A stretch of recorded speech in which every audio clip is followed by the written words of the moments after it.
Yep, we're going to start with whites. We're going to then go on to the reds, obviously. So the way we're going to do it today is we're going to start with a little bit of a quick recap if you've done it before, or a starter pack on how to taste wine, because I'm sure all of you are very good at drinking it. But tasting wine is slightly different. It's a little bit more intuitive. So we'll go through quickly how to taste wine, and then we'll go on to the whites, and then on to the reds. So a couple more minutes, and then, in fact, pretty much start now, I think. So, yes, thanks for everybody for joining in. Hi, Charlotte. Hi, Mike. Hi, Lizzie. So, glad that brought on to done, Chris. So we can now get started. So, thanks all for joining in. I think I got this little idea to do something slightly different than just another pub quiz, because I am drinking a lot more than I ever have done in this little bit of a pandemic. So I thought, why not give us a reason to drink, even though we don't need one? So choosing the wines tonight, I thought I was meant to be going to Portugal in next month. That doesn't look like it's going to happen. I think a lot of people are going to go to Spain as well. So I wanted to choose some really nice summery wines to remind us of what it's like to go on holiday. And then the weather hits, so I've chosen perfectly for today's weather. So hopefully these two wines will transport us on holiday. We've gone for a white from Spain, and we've gone for a red from Portugal. So firstly, we're going to go through how to taste wine, and then we're going to go on to the whites, and then we're going to go on to the reds and talk a little bit about the food that I think will go with them. I've gone really simple: charcuterie and cheese and olives. So that's what we're going to do. And if you do have any questions, just type them in or message me them, and I'll answer them as and when we go. May take a couple of minute break in between the white to the red,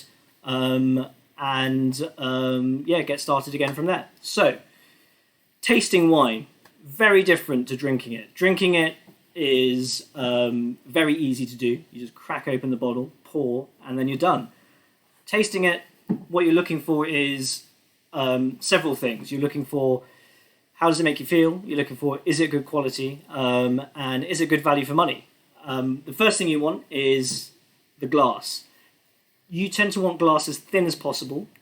So Riedel are always very good. I at home use Zalto. They are just incredibly thin, and the thinner the glass, it just takes away a little bit more of the experience that you want, and it just focuses your mind on the wine a little bit more. So a nice thin as possible glass as possible, and what you want is a kind of sort of tulip shape. So you want a sort of big surface area for all those aromas to get in, and then a little bit of a focus on to really focus those flavors. So the first thing you're looking at is the color. The color is really important because, one, it's got to look nice. You want to drink it. It's the first thing you see. So you want it to be nice, light, vibrant, which this one, in my glass anyway, is. It's really nice and light and vibrant. You want it to, sparkle effectively. So the first thing you want to do is tilt the glass and make sure it looks nice. When you're tasting white wine, the one thing you're looking for is how deep the color is. With white wine, the lighter it is, tends to be the younger it is. And then with red wine, the lighter it is, tends to be older. So that's the kind of rule of thumb there. The lighter a white wine, it gets darker as it gets older. With a red wine, it's the opposite. It gets lighter as it gets older. So that's a really good thing to do. So with this wine, you can tell it's very light. It's very lemony in colour. It's almost transparent. It tells you it's a really young, fresh wine. The second thing you want to do is give it a swirl. And what that does is it just sort of coats the glass with what we call tiers or legs. And the more you coat the glass, the more alcohol there is, or the more sugar. So with this one, it's not really coating the glass at all. It's kind of, you see these little legs. So it's got a little bit of alcohol in, but it's not really thick. So that kind of tells you it's a light wine. It's going to have a light body, and it's not going to have very much alcohol to it. The second thing that you're going to do when you're tasting is the smells, what we call the nose. So you swirl the glass around, and what that does is it creates a vortex, and it just shoots all those lovely flavours out of the glass into your nose. And then you stick your nose in, and you're looking for things that you want to enjoy. So you're looking for things that the grape gives you.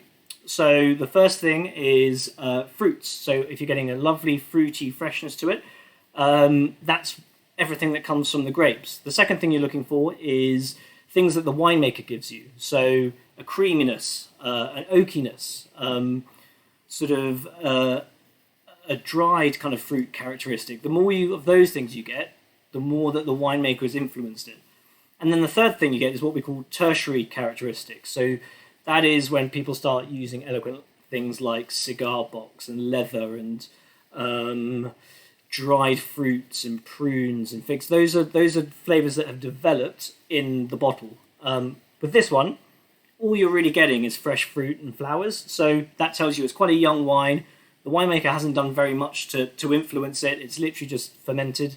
And there's definitely none of that kind of more complex flavors you get from aging. So that tells you it's a really nice young wine. And then the final thing, the most important, is the taste.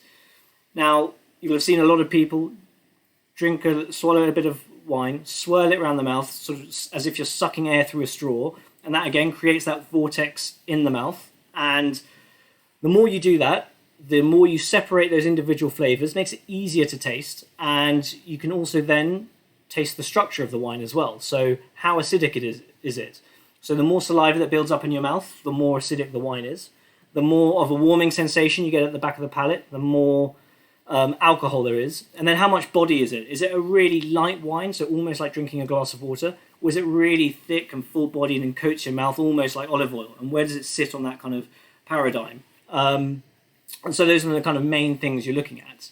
And then you can then tell the quality, how intense is the wine, how long do those really good flavors last, and that's everything you're looking for. So that's how you taste wine. And then you can say, well, do you like it? Is it a well-balanced wine? Are all those flavors working harmoniously together? And how complex is it? Is it a simple wine? Is it quite complex? Or is it just so many flavors happening there you have to really think about what's going on? So enough talking about how to taste. Let's actually do it. We're going to move on to the first one I've chosen. It's called TXACOLI. So TXACOLI, it's pronounced TXACOLI, and it's a region in the north of Spain. It's from a really famous area for cooking and culinary schools is San Sebastian. It's also from the Basque country, and it's a really fun grape. You find it's a really fun kind of style of wine. You find it in all the tapas and pintos bars in the north of Spain, and I've just chosen it because it's not a stuffy wine like you sometimes find on when people go through the kind of classical regions.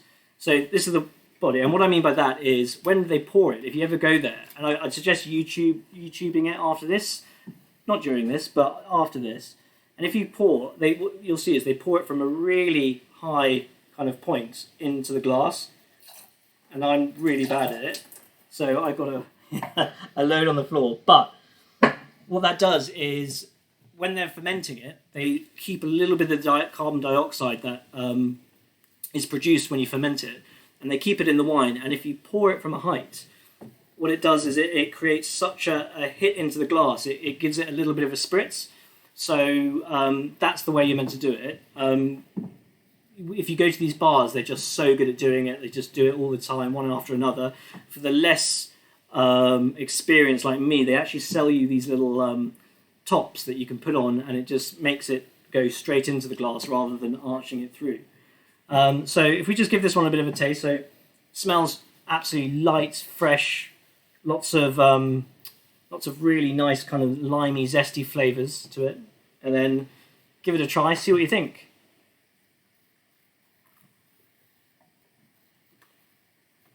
So the first thing about this wine, I get it really saline flavours, really light, really zesty. It's really fresh as well. The big thing for me is there's hardly any alcohol at the back. It's a really low alcoholic wine. It's only 10 to 10.5%. There's actually a new category in the wine industry that people really talk about, and it's called no or low, as in no alcohol or a low category wine, and they're becoming far more popular. And this is a great one to recommend people if they want one that's not too alcoholic. The good news is, it doesn't, it goes a lot further. The other I mean, not so good news is if you're splitting it between 3 or 4 people, it goes very quickly because it's so light, crisp, and easy to drink. The grape types are really weird. It's called Honda Arriba Zura and Honda Arriba Belza. Those are the 2 grape types in this wine. Indigenous to the north of Spain. If those don't sound very kind of Spanish words, it's because it's from a region in Spain that wasn't actually conquered by the Romans. So it's not a Romance language. There's no Latin influence in the language there. And they say actually the languages there is more like Gaelic than it is to Latin.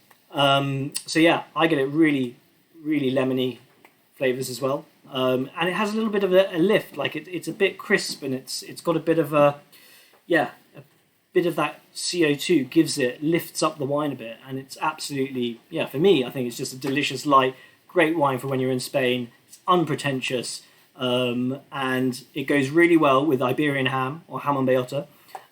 It goes really well with things like calamaris and shellfish, and because that lovely saline characteristic to it, it goes really well with olives as well. So that's the TXACOLI. I think it's a great little wine. I think it's going to be seen more and more, and especially as more people are going to San Sebastian as kind of a tourist destination.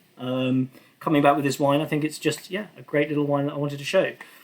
Yeah, it is similar to Vinha Verde. Yeah, I think I prefer it to Vinha Verde actually. I think Vinha Verde has a little bit more of that kind of CO2 effervescent pétillance kind of thing that they're trying to do. But I think this is it's a lovely light kind of Iberian wine. And I think what's really good about it is when people think Spain or Portugal, they often think of big, full-bodied, robust reds, and this really isn't. It's a really light, crisp, lovely, buttery, not buttery, like lemony, zesty wine, and will go really well with fish. It will go really well just on its own. That's how I drink it personally. And yeah, it's a very, very unique little small wine. So just, are there any questions at all about this one? I'll have a look through. Got a few buzzers as well, so have a look at that.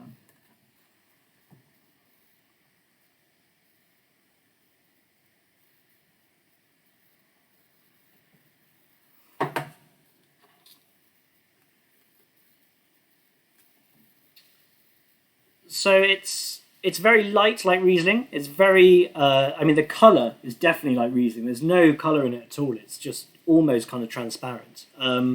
So it definitely has that, and it's got those like limey, zesty flavours as well. It's a lot more toned down than a Riesling. I think a Riesling's are big and quite hit you in the face, and often when you put a Riesling to your nose, you can instantly tell it's Riesling.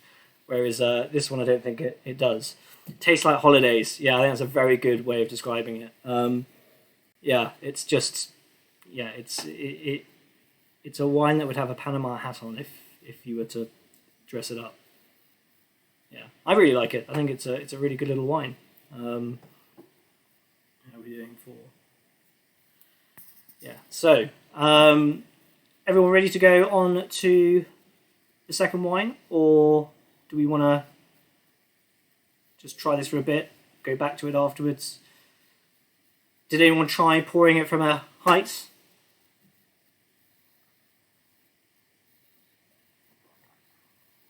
I think it's absolutely delicious.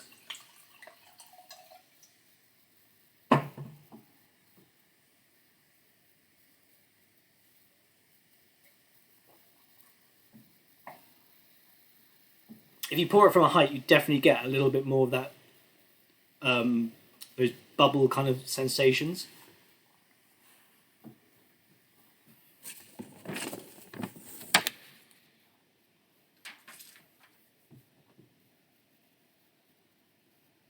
So, I think moving on to the second one, if we have any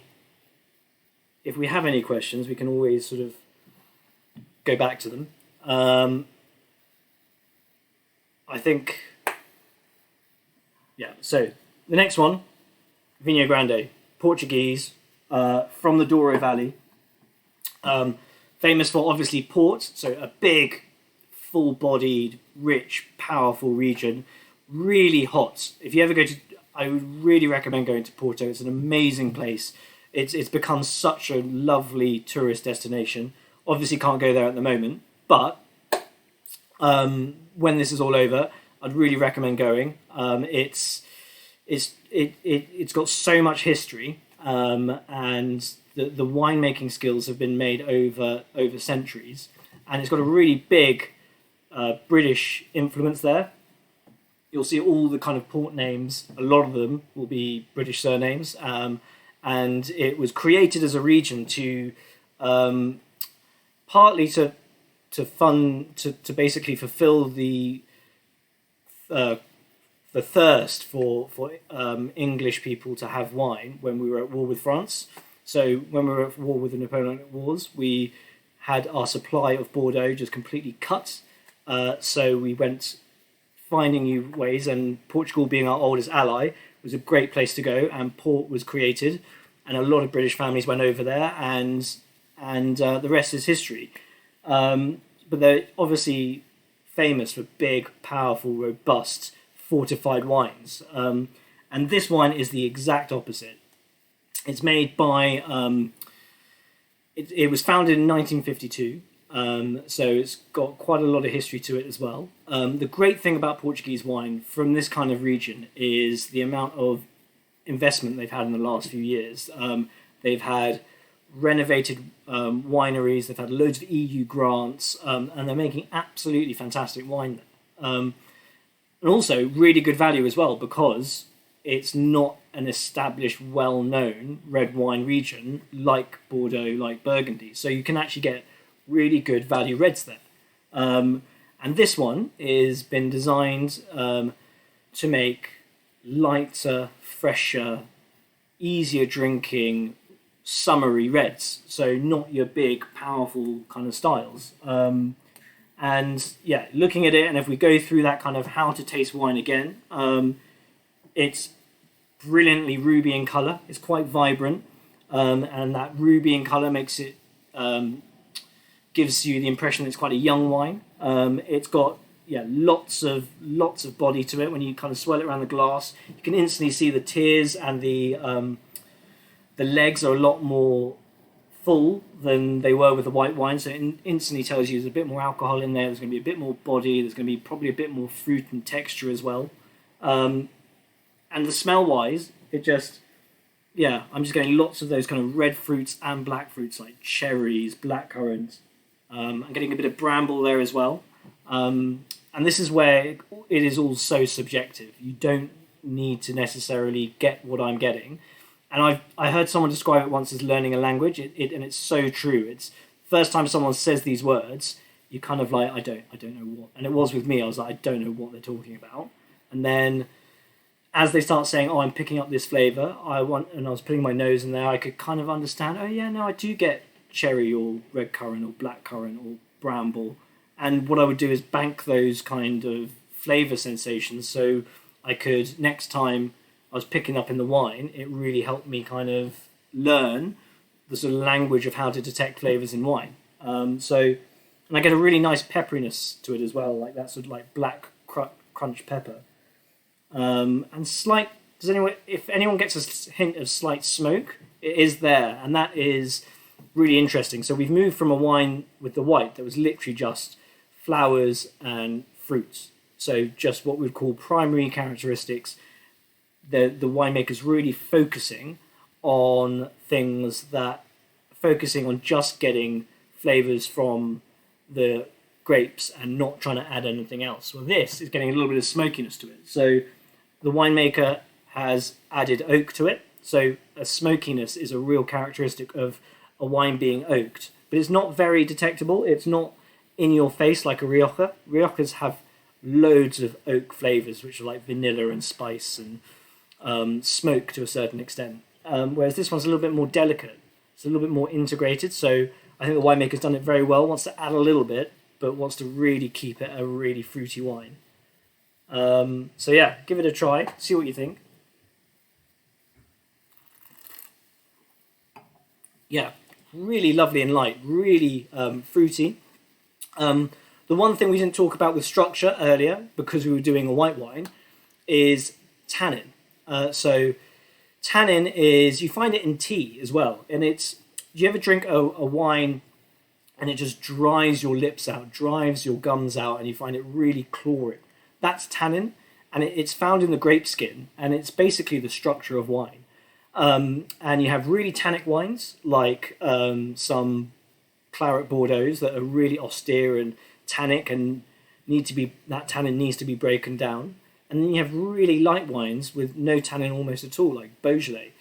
This is kind of on the lighter end. The tannins are definitely there, so you do get a little bit of a texture and a grippiness in the mouth, but they're just so smooth. And they've been smoothed out by a couple of things. One, he's used grape types that are quite light.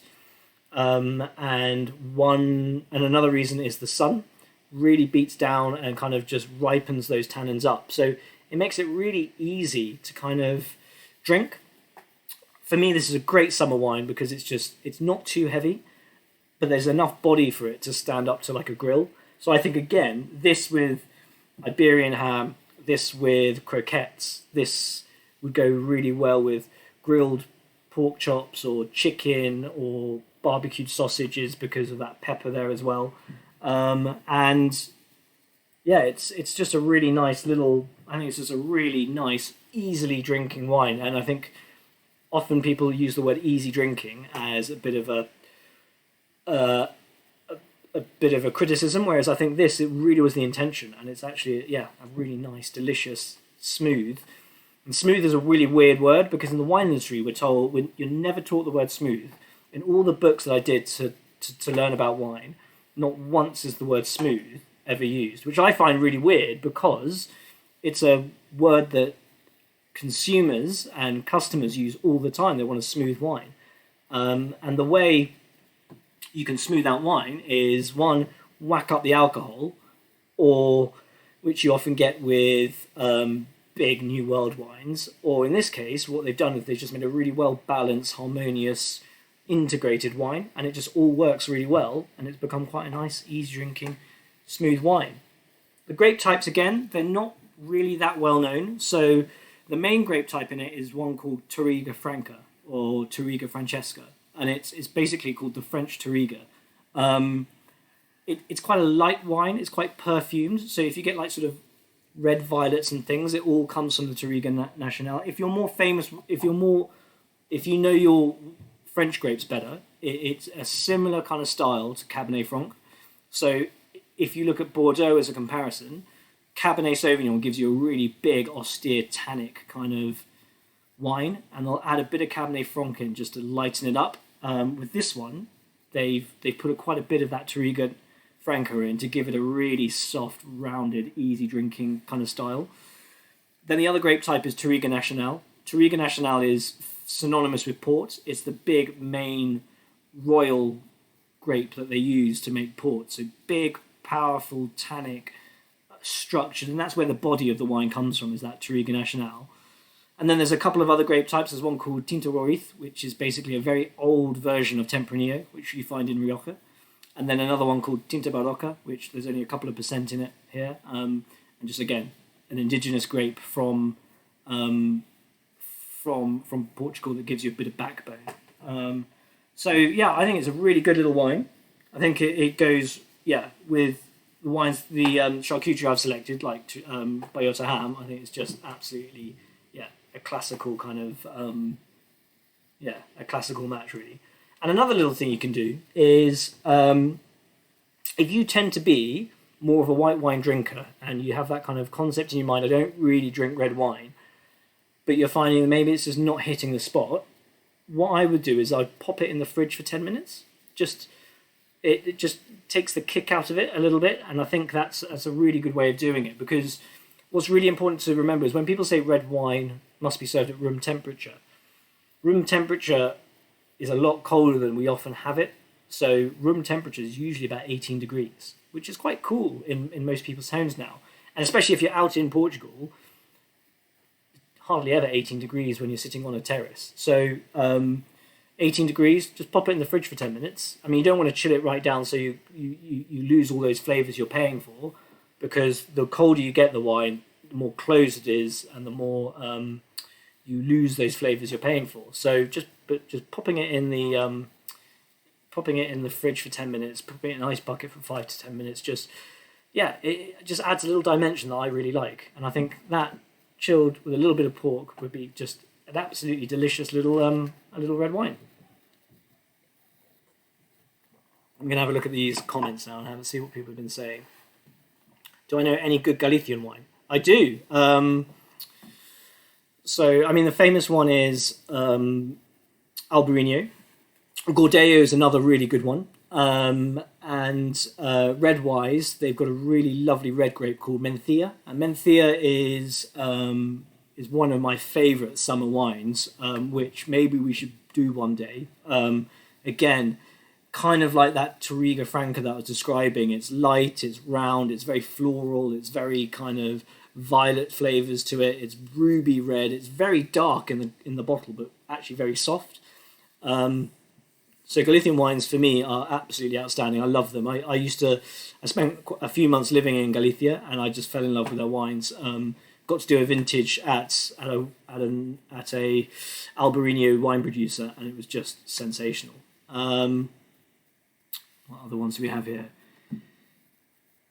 Is it typical for a Spanish white? No, it's quite unusual for a Spanish white, but it's a good example of Spanish whites that aren't just big and tasteless. Like, it's Spain is, so funnily enough, Spain produces more white wine than red, and people often think it's the other way around, because when we go shopping for Spanish wines, the shelves are full of red wine, but they actually produce a lot of white wine. A lot of it is light, crisp, lemon, and nothing else, but you're getting a real movement now, especially in places like Rueda, which is about 2 hours north of Madrid. You're getting really good winemakers that are starting to make full-bodied, rich, Burgundian kind of style of wines, playing around with the grape types they're using.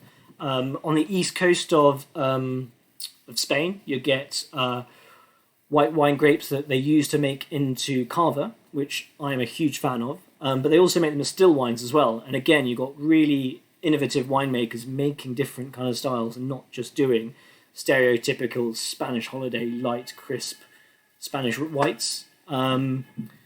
So yeah, I mean, there's a load of Spanish whites that you can get. There's a guy called Norrell Robertson who I love as a winemaker. He's called the Flying Scotsman.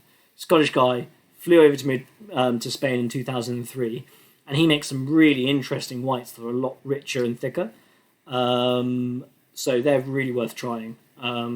Yeah, his company's called the Flying Scotsman, so that's one to have a look at. What else do we have here? Rhubarb, interesting. Yeah, so it's so subjective about what flavours you're getting.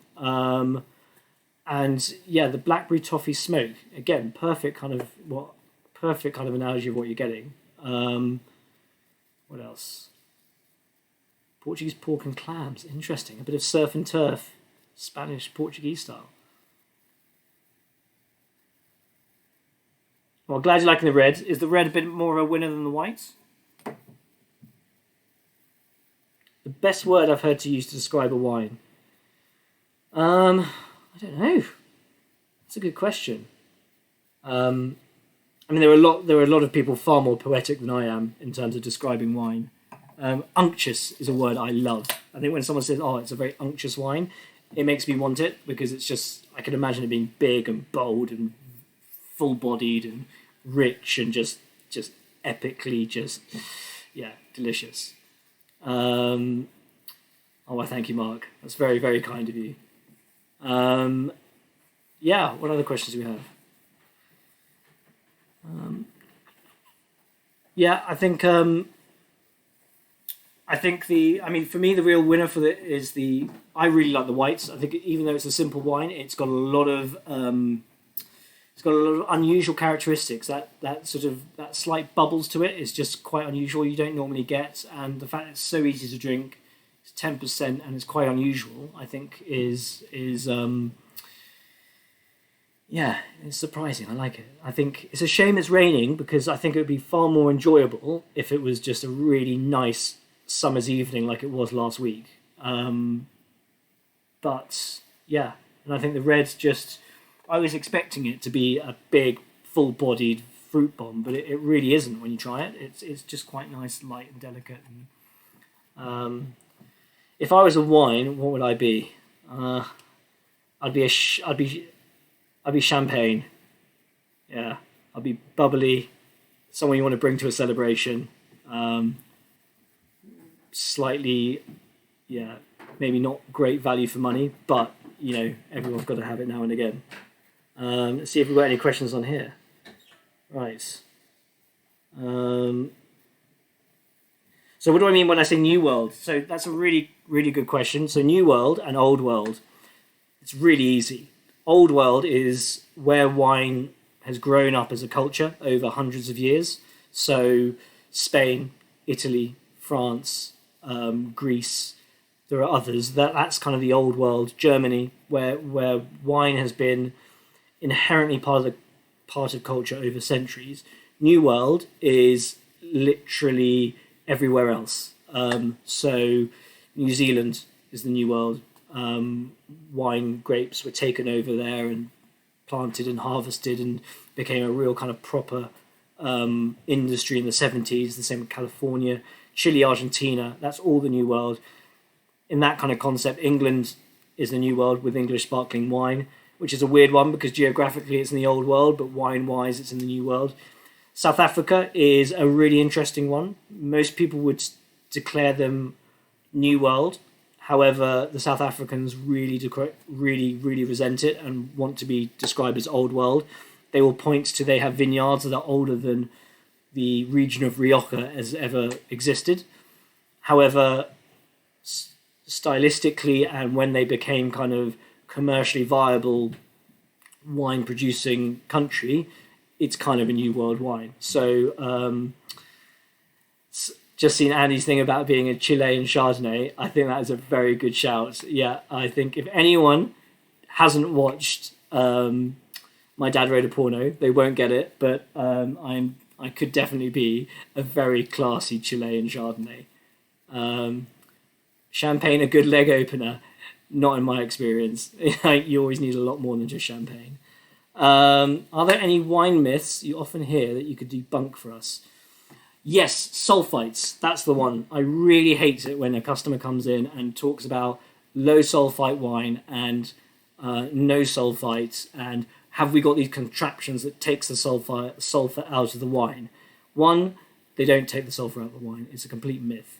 Two, sulfur is not what gives you the hangover. It's the alcohol that gives you the hangover. Three, if alcohol, it's a toxin. It's toxic. It's not good for your body. So you're pouring basically a toxin into your body every time you drink, which is not something I should be saying that when it's my industry to sell it, but it's true. If you're worried about sulfur, you should be worried about everything else you're putting in your body. So sulfur is the real big, sulfites is the real big thing for me. I think on that note as well, I have a real kind of slight issue with people that just want to go for organic wine, because I think there are a lot of good wines out there that aren't organic, and I think actually it closes, and I think you're focusing on the wrong things. I think you should be focusing on quality, and I think a lot of wine people are striving to be organic but can't actually ever be organic. And the final one, I mean, I've got a lot of that. I mean, you've started a problem here, but the other one is Cava. I think Cava can be an absolutely fantastic high quality wine region, and I love Cava, and it's the greatest example of terrible marketing compared to Prosecco, which is a brilliant example of how great marketing really launches a wine region. Are there any English wines you would recommend? Yeah, I think so. I mean, the biggest name is Night Timber. There's There's one in West Sussex called Roebuck, which I think is really good. And there's one guy, and William, who's watching, might be able to remember his name. We went on a trip down to the coast on Sussex and tried his wines. I can't remember what it is, but I'll get in touch because he was crazy. He just it was him and his dog and his cat, and we did a tasting at his table. He makes his wine in a shed and sells it to Fortnum's. It's crazy. Are these hand-picked or machine? That's a really good question. I don't know the answer. However, my guess would be with a Douro wine, it's hand-picked because they'll be on the slopes and you just can't get machinery down on the slopes. With the CASA, I don't know. I honestly don't know. I think I just don't know. It could be either. Probably machine. I think everywhere's trying to become more mechanised if they can. And I don't think you need whole bunches for them, which is when you would cut them by hand. So, yeah. Can I tell you about white Rioja? So, white Rioja is uses a grape type called Verdejo, also known as Macabeo, and it's got other ones in there as well. And they make different styles from light to full-bodied, and it's just finding which winemaker makes the kind of nice style for you. So Muga, a really big name, makes a kind of rich, full-bodied, kind of Burgundian. They're quite innovative, add new grapes in. And then you've got other ones that tend to be a little bit lighter, a little bit more crisp. Biodynamic's really interesting.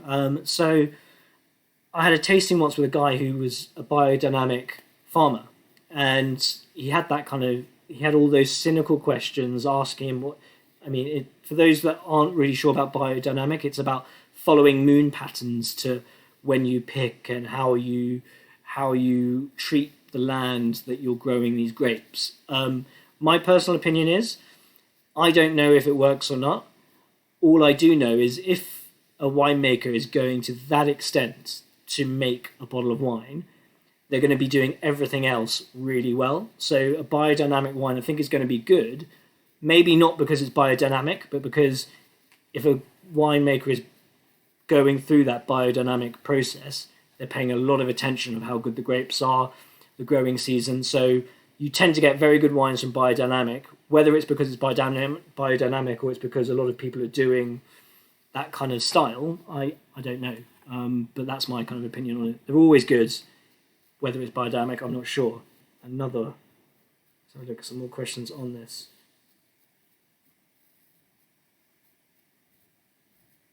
So, the Barolo. Okay, so Barolo. So this is about, I've got a question here, I said that wine tends to be darker and then goes lighter as it gets older in terms of red wine.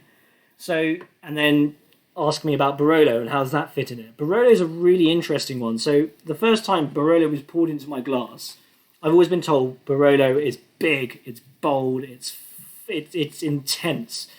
And then I got poured this glass of Barolo and it looked really light. It uses a grape type called Nebbiolo, and it was kind of almost tawny in colour. You could see through the glass really clearly. I was thinking, this is really light, I don't understand. And I tried a bit, and then you had all that structure. You had the tannin and the acidity. So Barolo is actually quite a light wine, and it gets lighter as it gets older, a lot lighter, and it turns into that kind of tawny port colour. But what it has is a lot of tannin, so that kind of real grippiness in the mouth, and a lot of acidity, so that structure, good alcohol, and loads of flavour, and that's what makes Barolo a very big wine. So let's see what else we've got in terms of questions.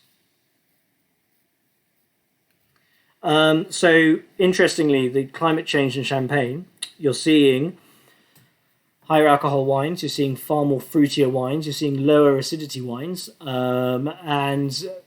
I've been reading people doing tastings between champagnes happening now compared to what they were like 10 years ago, and the difference is extraordinary. So, yeah, it will have a massive effect. I think it'll be good for areas like England. It'll be good for areas like the Loire Valley. I think what will be the big problem will be climate catastrophes like California. We saw huge bushfires a couple of years ago. We saw the same this year in Australia. So I think frost, very cold winters, is going to really affect continental climates. So it will have an effect massively, and it's something that they're going to have to. I think what you'll find is areas that will plant different grapes that are more suitable to the new kind of the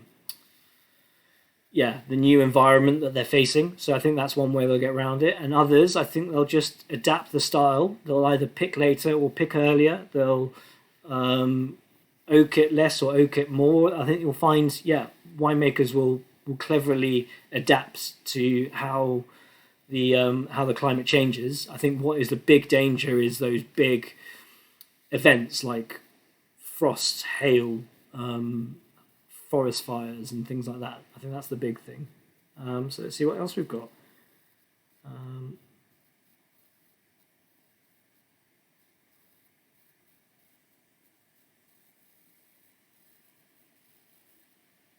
Gosh, I can't go through all those. So yeah, any more questions, or are we all kind of done? I don't know. Let's put it in a poll. Who preferred the white wine?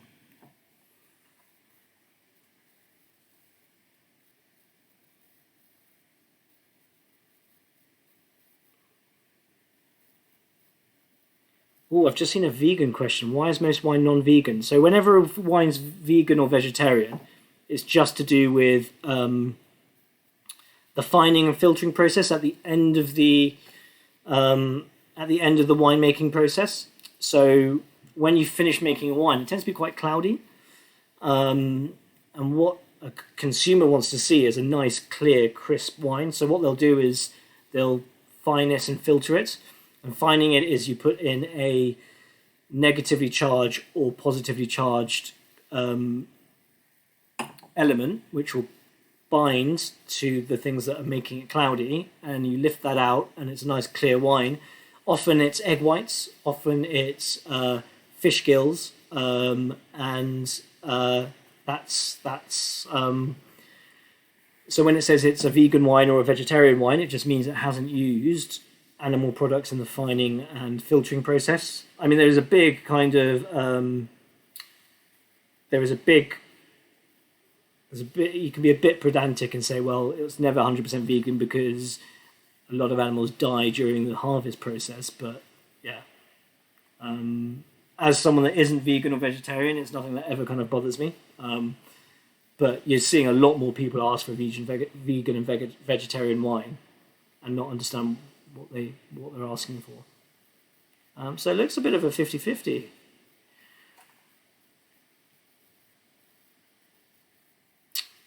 So maybe if we want to do this again, Australia might be a good little one to start, because I love Australian wines and there are some absolutely fantastic Aussie wines out there.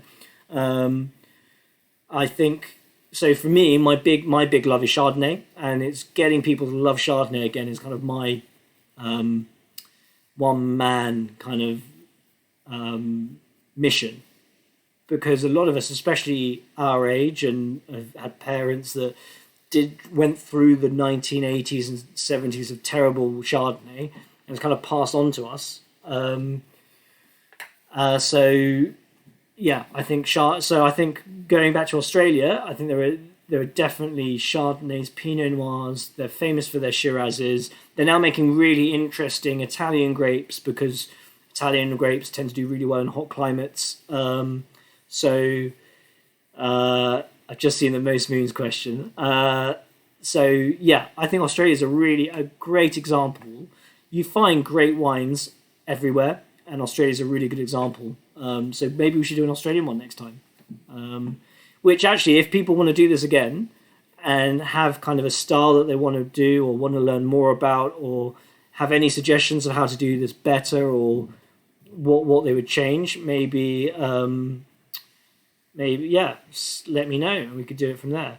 Has COVID affected the wine industry? So Retail wise, yeah, it's been ridiculous. It's so busy. I've never been busier. Just because everyone's drinking, but they're not going out to do it.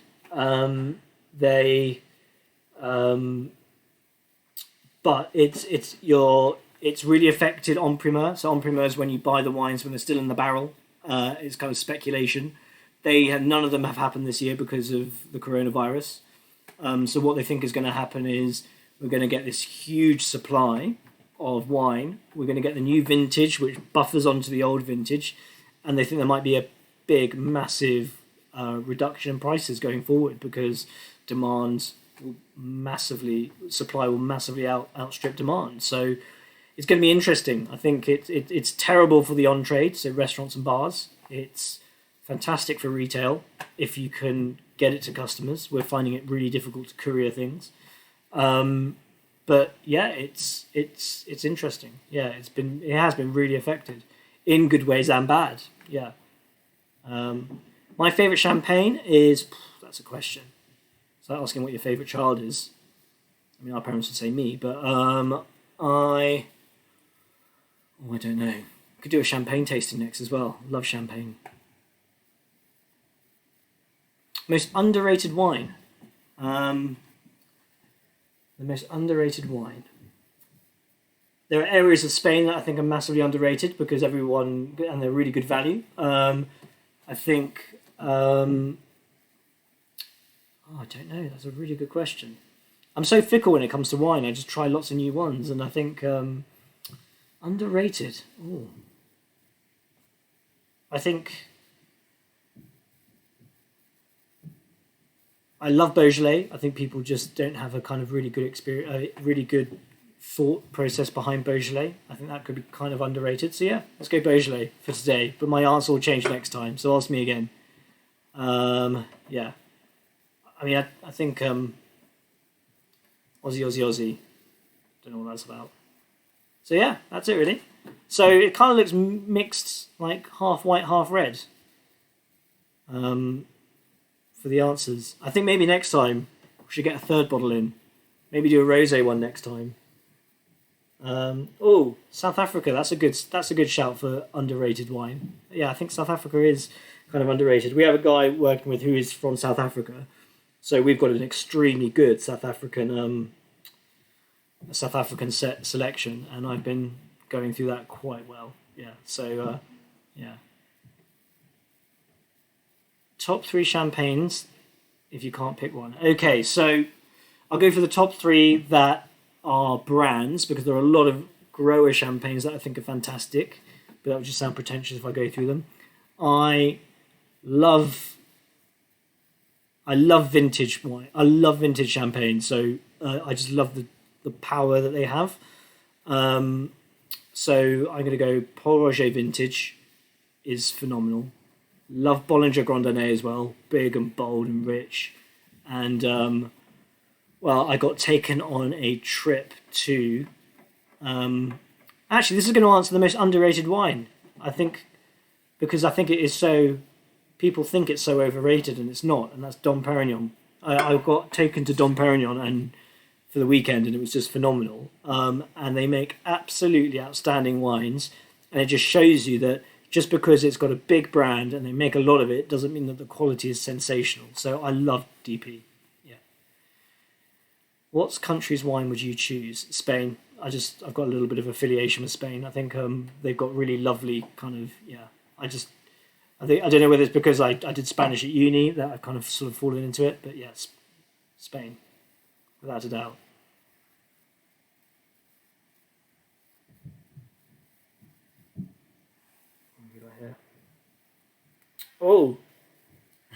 I don't know. I'm going to have to get paid for this. Drew has asked me to say Pommery.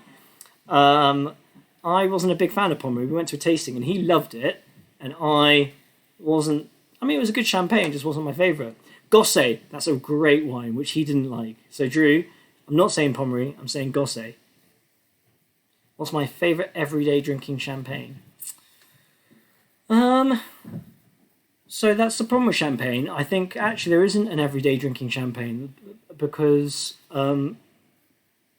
I think you have to spend money to get good ones. I think if you're going to go every day, you go Carver.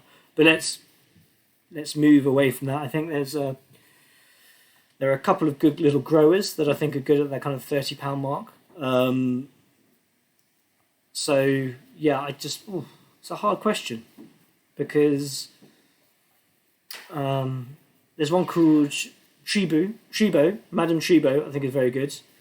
I do like Verve as well. I think Verve is a very underrated, overrated champagne. I think people are snobbish about it, but I actually really like Verve. Love the branding of it. Love the story about Madame Clicquot. Love the Pinot Noir domination of it. A lot of champagne questions here, so maybe the next one should be a champagne tasting. We'll see. Yeah, that'd be quite good fun. Be a little bit more, maybe.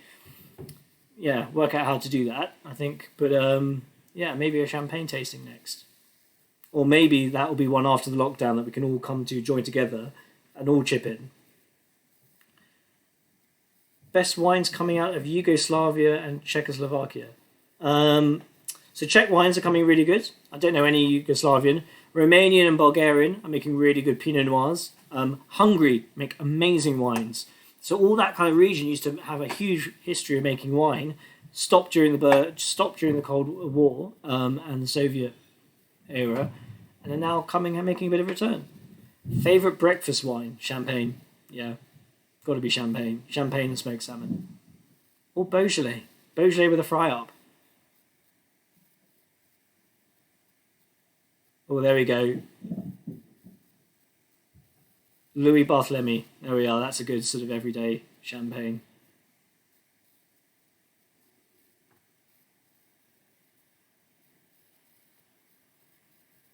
Am I buying? Depends what you're bringing as well, you know.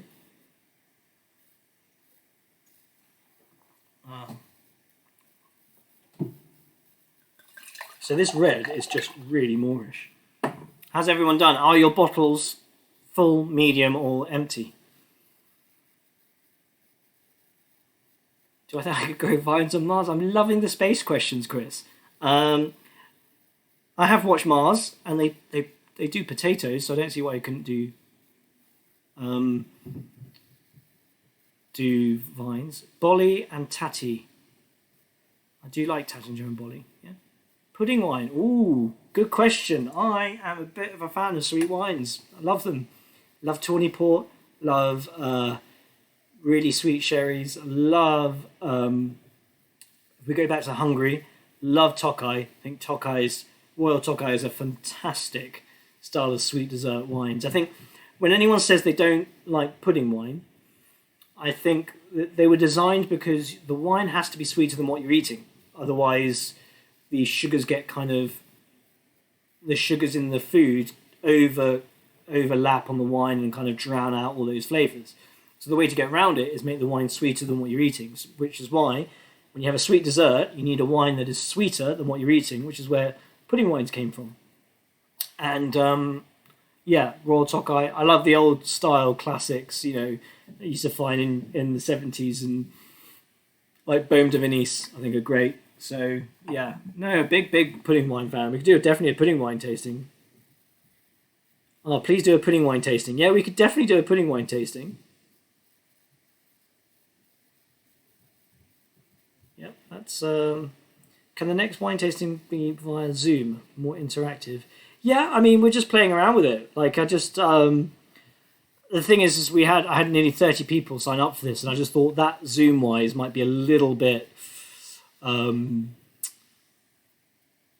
a little bit noisy. So I just thought try this out.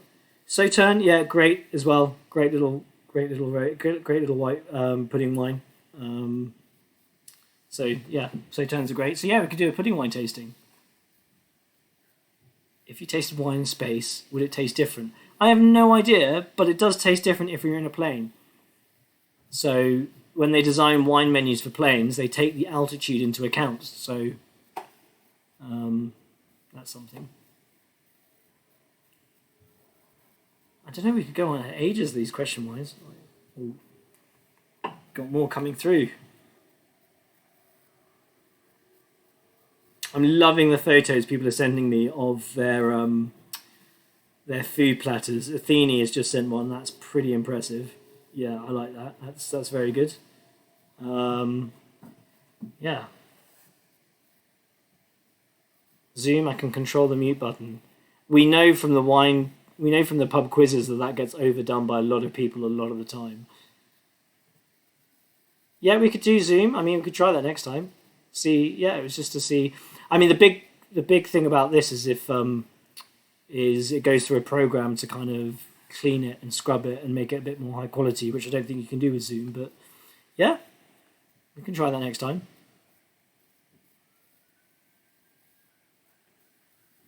Great. Well, I think that's pretty much. I mean, that's been an hour of me talking, so you must be sick of it. You must just want to go drink. So thanks everyone for joining in. I hope it's been entertaining or at least mildly interesting. I hope the wines are good. It sounds like they were quite receptive. And if you guys want to do this again, do let me know, and we can sort it out maybe in another couple of weeks or something. Choose some wines, get them out there. But thanks all very much for joining in. And if you have any questions, I'm sure we can carry it on in another medium when I get home. And I just love the Chelsea shout there. Yeah, should do it. Should do a We hate Tottenham. There we go. Well, we'll end it on that note. We hate Tottenham.